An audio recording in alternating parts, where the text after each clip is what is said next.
a great place to go from here would be to really jump into the question of kind of what do we do when we're encountering the view that, media is kind of almost at a fundamental level intrusive or impeding the goals of the spiritual life. Because I think one answer that's kind of, most commonly kind of comes up is usually tied to the question of content. It's saying like, what am I consuming? Is it good, edifying, moral content? If it's not, then I should just switch over to the good stuff, and then if I just kind of consume the right Catholic films, the right Catholic documentaries, the right podcasts, music, and so on, you kind of get this sort of like, I just need to fill myself up with the right things. But it kind of ignores the question of as we were saying earlier, the form. We need to not just double down on explicitly Catholic or safe or edifying content, but to look at the way that form in media shapes us, and then to go, what is really helping and what isn't. Right. So two possible responses to the problem that Father Pine raises would be, look, I'm going to go the direction he does. I'm just not going to listen to music anymore. I'm not going to watch movies anymore. Or, I'm only going to watch one movie a month or something, something like that. And that may be good, but it kind of leaves unaddressed the question of, well, how can I actually use these things virtuously and sort of improve the actual sorts of music or films that I'm taking in. And so, in other words, what I'm getting at here is that I'm not criticizing any particular person's decisions, but if somebody ends up saying, well, all right, well, I'm just going to reduce my movie intake and I'm just going to watch one movie a month, because, it's okay to have some entertainment, some junk food, every once in a while, right? It's okay to eat McDonald's every once in a while if you don't do it in excess. But then what you would end up doing if you took that approach would be sort of surrendering without examining the sort of like the actual purpose of movies or what they can be in a better way. And so you're in a sense, again, I'm not, judging the choice of anybody who does this, but if everybody did this, then there would be no improvement in, I guess maybe less entertainment, less of this sort of mass entertainment would be produced because less of it would be consumed, but there wouldn't necessarily be any improvement in the quality of films that are made. It's, in a sense, there is a sort of, if this was what everybody did, there's sort of a surrender to cultural mediocrity that takes place. And the other thing that can happen, as you alluded to, is say, well, I'm going to only watch Catholic movies, and listen to Catholic music. And that too can sort of, sidestep the question of the actual quality of the things that you're focusing on, the moral and theological content, irrespective of artistic quality, perhaps. So I think that part of what we want to do in this discussion is to look at how we can actually go deeper into these art forms, as well as moderate the amount of them that we consume, or improve the moral content of what we consume. Yeah, absolutely. It puts me in mind of one of my favorite quotes by a filmmaker, actually, Andrei Tarkovsky. He said, "The allotted function of art is not, as is often assumed, to put across ideas, to propagate thoughts, to serve as an example. The aim of art is to prepare a person for death, to plow and harrow his soul, rendering it capable of turning to good." I love this quote, especially as a filmmaker, because it just, it's reminding me that, at the end of the day, this is about souls. And it's about reaching souls, not purely through the means of knowledge, through discursive reasoning, but it's about reaching the soul, kind of at the level beyond words, which is something that moving images can do. And somehow, part of I would say the vocation of the filmmaker, especially the Christian filmmaker, is to bring reality kind of into the soul through the moving image.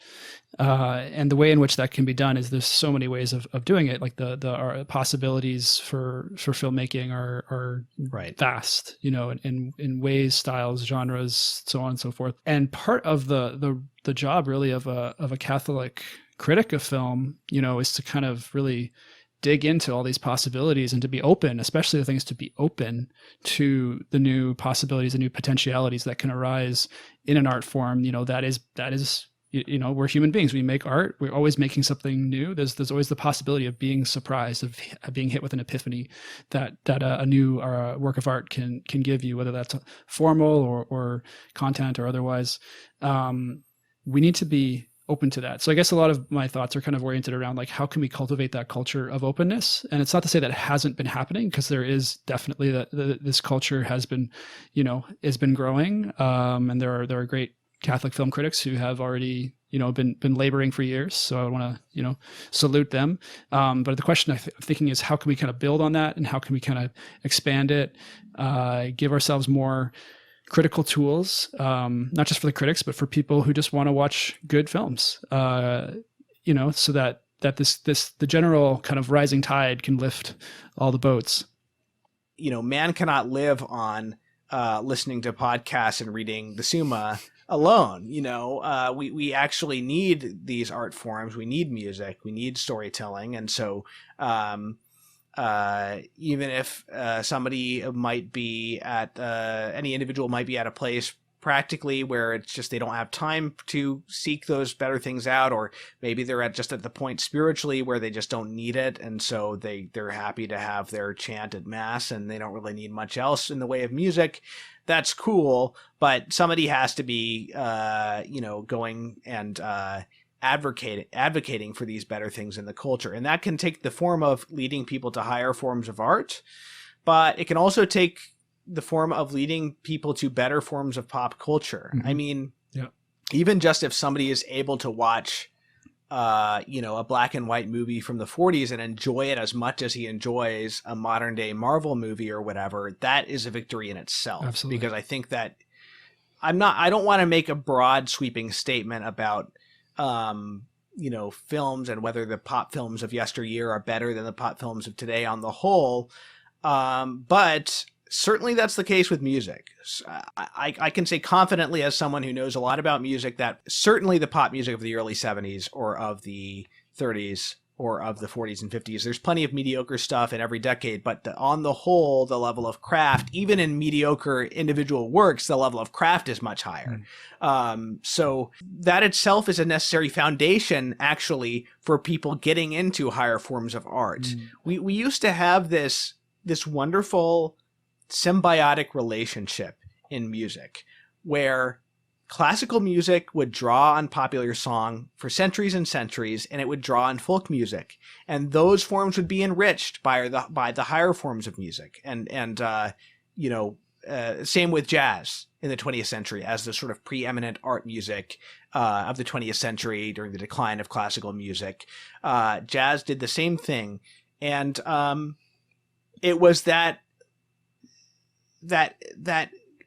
higher, more rich popular culture that was a support for people to go on, to appreciate higher things, even if not all the time. Or it was the culture of amateur music making and folk music making as a part of, family life or whatever, that would allow you to appreciate things.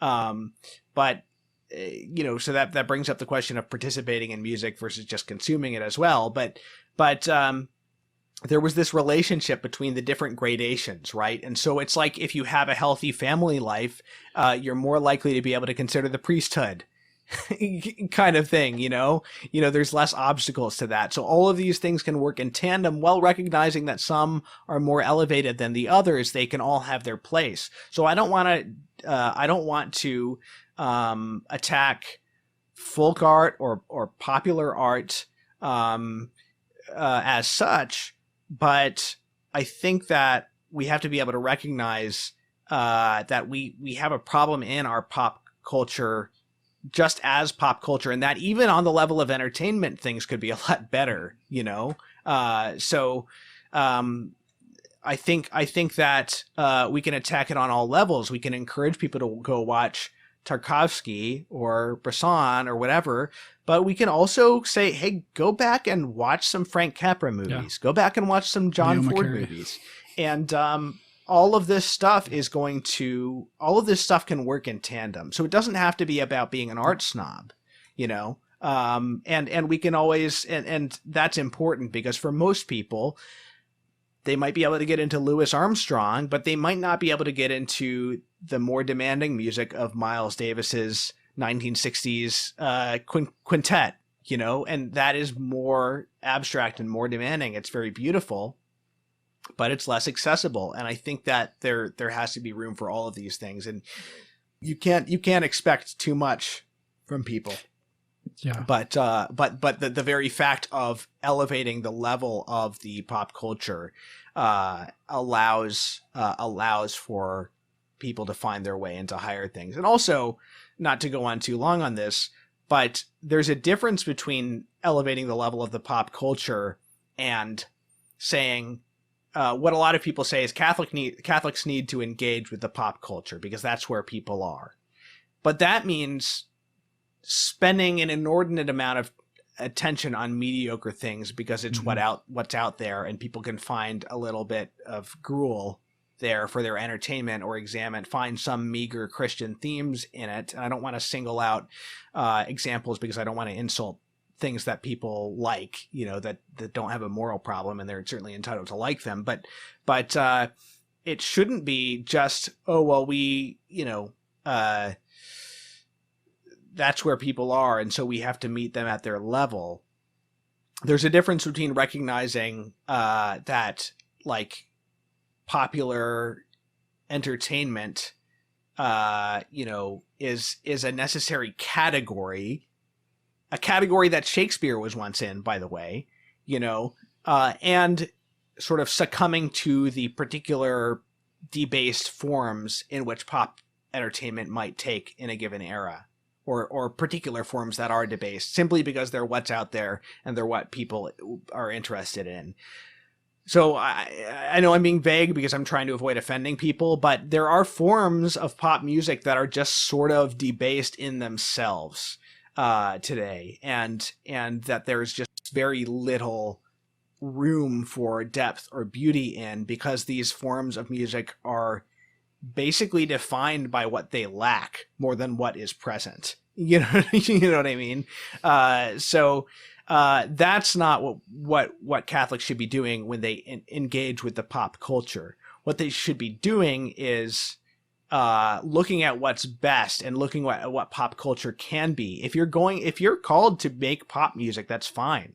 But look at Stevie Wonder, man. You know, look at David Bowie. And I'm not recommending any given song from a lyrical perspective or a moral perspective, but I'm talking about the level of craft and artistry and creativity that's put into these things. And then look at the stuff that they were into, and see that the best pop musicians and the most creative people were not just listening to other pop musicians. They were listening to jazz. They were listening to folk music. They were listening to classical music, and they were drawing on these deeper streams. And so, I know this is kind of a rant, but I'm trying to articulate the fact that there is a place for stuff that's easier to listen to. You know, there's a place for fun, but fun can be more nourishing than it currently is as well. And that's because of this symbiotic relationship, which I'm a little bit obsessed with in music history. I think the way I would try to summarize what you're saying is there's such a profound, like, we're talking about the profound unity of things. We're talking about the profound unity of, you know, the arts or like of music, and that, you know, that there.